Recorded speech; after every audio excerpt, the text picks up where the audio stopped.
Birama Ndiaye. À la présentation, Pape Abdoulaye Dieye assure la partie technique. Merci de nous recevoir chez vous. C'est l'heure du bulletin d'information que nous démarrons avec ce violent incendie en cours au parc Lambaye situé sur l'avenue Lamine Gueye en face de la salle de vente. Les soldats du feu sont sur les lieux mais peinent à circonscrire le feu. Les précisions de Ibrahima Fall Diop, il est le délégué du parc Lambaye de Pikine présent sur les lieux que nous écoutons. Bon, présentement, je suis sur les lieux. Donc, il y a un incendie vraiment d'une extrême gravité au niveau de parc Lambaye qui fait face à la salle de vente sur l'avenue Lamine Gueye. Bon, paraît-il que le feu a débuté vers les coups de 21h. Bon, il y a les sapeurs-pompiers qui sont à l'œuvre actuellement, mais ils ont vraiment du mal à pouvoir circonscrire le feu. Bon, il y a le préfet, j'appelle ça le préfet. Il y a le ministre Ndoye, maire du plateau, je crois, que j'aperçois, et pas mal d'autres autorités. Et les propriétaires des états, les magasins, sont la plupart aussi sur place. Donc, au moment où nous vous parlons, le feu est en train de se propager davantage. Les sapeurs sont là, mais vraiment, ils n'ont pas peut-être tous les moyens pour pouvoir circonscrire tout le feu. À l'instant, Ibrahima Fall Diop, délégué du parc Lambaye de Pikine, qui revenait sur l'incendie en cours au parc Lambaye, situé en face de la salle de vente sur l'avenue Lamine Gueye. Et puis, l'axe Louga-Dara Djolof, 89 km de calvaire pour les usagers de ce tronçon dans un piteux état depuis des années. Une route quasi inexistante, le mal n'a que trop duré. Les chauffeurs et voyageurs interpellent le chef de l'État pour sa réhabilitation plus vite. Lamine Gueye Sam. La réhabilitation de la route Louga-Dara, une vieille doléance des populations encore non satisfaites. 89 km de calvaire, véritable parcours du combattant. Le tronçon est dans un piteux état. Il n'y a presque plus de goudron. Les nids de poules et d'autruches peuplent les rares parties qui en disposent encore, obligeant ainsi les chauffeurs à slalomer sur des dunes de sable ou dans des cuvettes, aux grandes dames des véhicules qui connaissent souvent des ennuis techniques, mais aussi des chauffeurs et voyageurs qui arrivent souvent malades à destination. Abdou Karim Mané est chauffeur de son état. C'est dur, très dur même. Je ne parle même pas des pannes des véhicules, mais chauffeurs et voyageurs, ils laissent également des plumes. Après chaque voyage, on tombe malade. De Louga à Dara, on ne passe pas sur la route. On se fraye des passages dans la brousse. C'est vraiment difficile. Seules des urgences nous obligent à emprunter cette route. Les promesses tenues par les autorités n'ont été jusqu'ici qu'éléphant blanc. Le chef de l'État est interpellé. Abdou Karim Mané. Partout au Sénégal, il y a de très bonnes routes. Louga-Dara est le seul tronçon dans ce putain état. Nous interpellons le président de la République, Macky Sall, pour la réhabilitation au plus vite de cette route. C'est une urgence. Lamine Gueye Saman, Louga, Sud FM. Et puis, préparatif du Grand Magal de Touba, le ministre Abdou Karim Fofana, en visite de chantier, se dit être satisfait du dispositif mis en place pour un bon déroulement des opérations de nettoiement pendant cet événement d'envergure religieuse. Il a visité également les différentes structures relevant de son département. Abdou Karim Fofana, que nous écoutons au micro d'Adama Ndiaye. Dans la stratégie Sénégal zéro déchet, il y a aussi un volet réservé aux événements religieux parce que ce sont des lieux de sensibilisation, des lieux aussi de production massive de déchets. Et nous avons décidé cette année pour la première fois de mettre un dispositif assez avancé en la matière.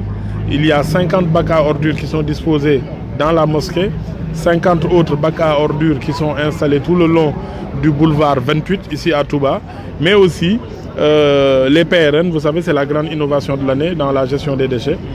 Nous en avons mis 5 à Touba pour la première année, sur des zones où il y avait des dépôts sauvages. Pour remédier à cela, nous avons mis en place ces PRN. On en a mis à Dakar, à Thiès, dans toutes les grandes villes du Sénégal. Aujourd'hui, Touba reçoit ses 5 premiers PRN dans le cadre de la politique zéro déchet du président de la République. Avant même le Magal, Touba dispose quand même d'un dispositif de collecte de déchets avec l'UCG. Et donc il est à améliorer, c'est vrai, il faut faire des efforts pour pouvoir couvrir tous les quartiers de Touba, mais pour l'instant quand même le dispositif fonctionne bien. Maintenant nous sommes venus le renforcer en vue du Magal et nous allons continuer à faire des études. L'autre chose qu'il faut savoir, c'est qu'avant même Dakar, avant même Saint-Louis, avant même Ziguinchor, Touba, Tivaouane, Thiès sont les premières zones à avoir ce qu'on appelle des CIVD, les centres intégrés de valorisation des déchets. Vous allez voir tout de suite. Et ces CIVD, c'est la préfiguration du nouveau mode de gestion des déchets. Parce que nous voulons de moins en moins avoir des dépôts sauvages, des zones de dépotage comme Bobos et autres. Et nous voulons aller vers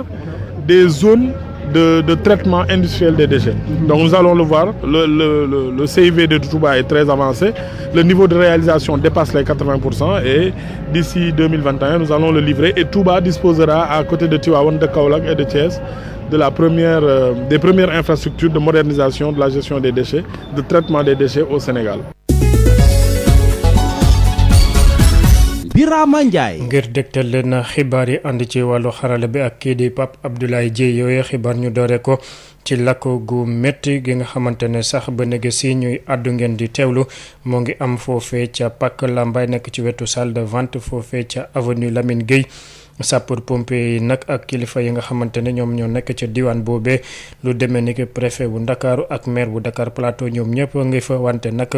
ba léegi fayaguñu la nga xamante ne moom mooy lakk bi ñu teewlu kii di Ibrahima Fall Diop nekk délégué bu Pàkk Lambaye bu Pikine teewee yëf ya ñu daal di ko teewlu. Bon voilà donc pour dañuy woo ay booru 23h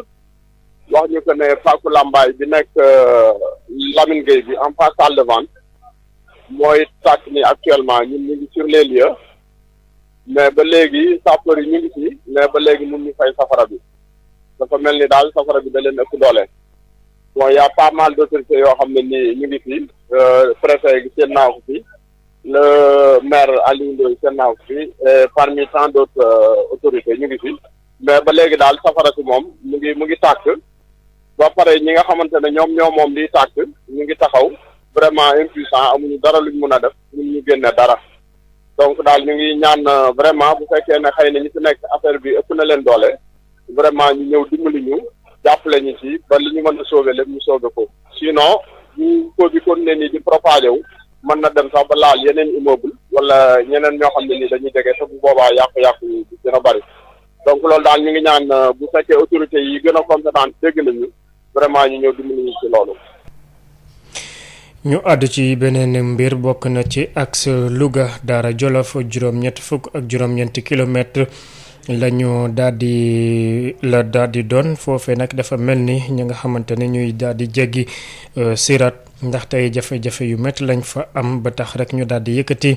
ay kàddu rawatina chauffeur yi ak ña fay jaar ngir rek njiitu réew mi daal di ci andi saafara nu mu gën a gaawee Lamine Gueye Samone. defaraat yoon wi nekk diggante Louga ak Daara Jolof mu nekk njàmbat bu yàgg bu askan wi te ba léegi kenn indeegu ci saafara juróom-ñetti fukki kilomètre ak juróom-ñeent yi nga xam ni metti na lool fi ëpp daanaka goudron amatu fa la sa des ak néew si goudron seetlu nañu ni ay pax yu metti ñoo fa nekk tax sax chauffeur yi mujj di wutal seen bopp fu ñu jaar si biir àll bi yenn saa yi sax mu nekk si ay xur muy indil jafe-jafe itam oto yu si bari nga xam daan di fi paan waaye itam chauffeur yi ak ñiy wayaase ñu bari si ñoom bu ñu eggee fu ñu jëm duñuy feebar Abdou Karim Mané chauffeur la di jaar si yoon wi. métti rek quoi métti na trop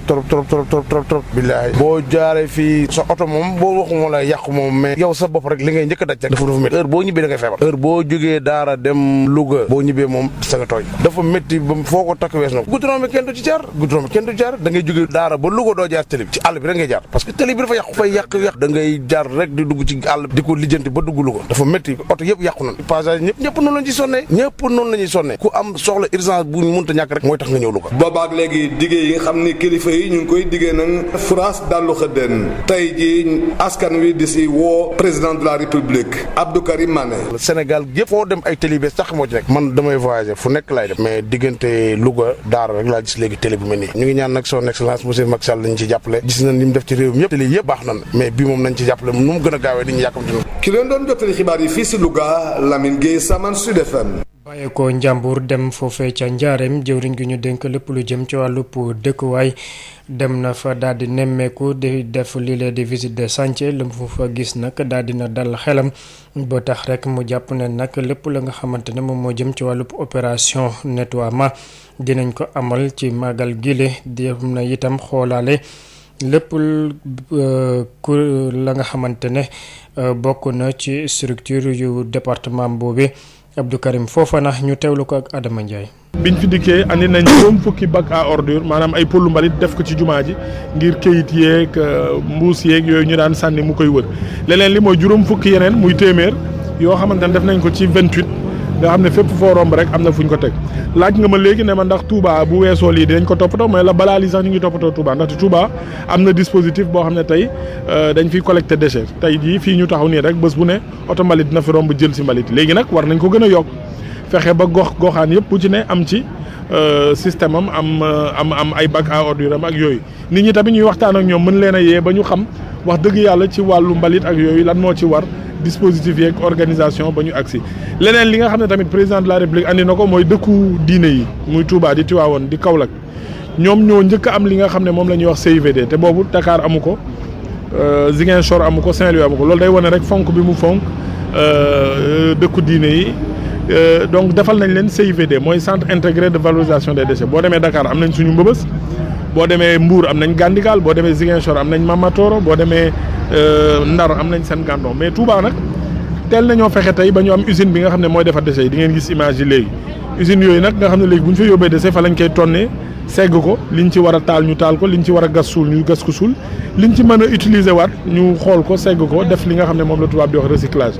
donc Sénégal zéro déchet fàttewul dëkku diine yi Sénégal zéro déchet la mu yemul Dakar mi ngi law fépp yi ngeen gis muy PRN yi defar nañ ci juróom ngir Touba dañ ko defar ci yeneen dëkku diine yi defar ko ci yeneen ville Birama Ndiaye. cant ak ngërëm ñeen na leen ginnaaw bi ngeen fi teewloo ngir taataan fi xibaar yi gërëm bu baax Pape Abdoulaye Dieye mi féete woon ci xarala gi ci kanam tuuti bu juróom benn waxtu jotee ba teg fanweeri simili rédaction dina fi ñëwaat yaatal ko ci français ak ci wolof lu jëm ci wàllu xibaar yi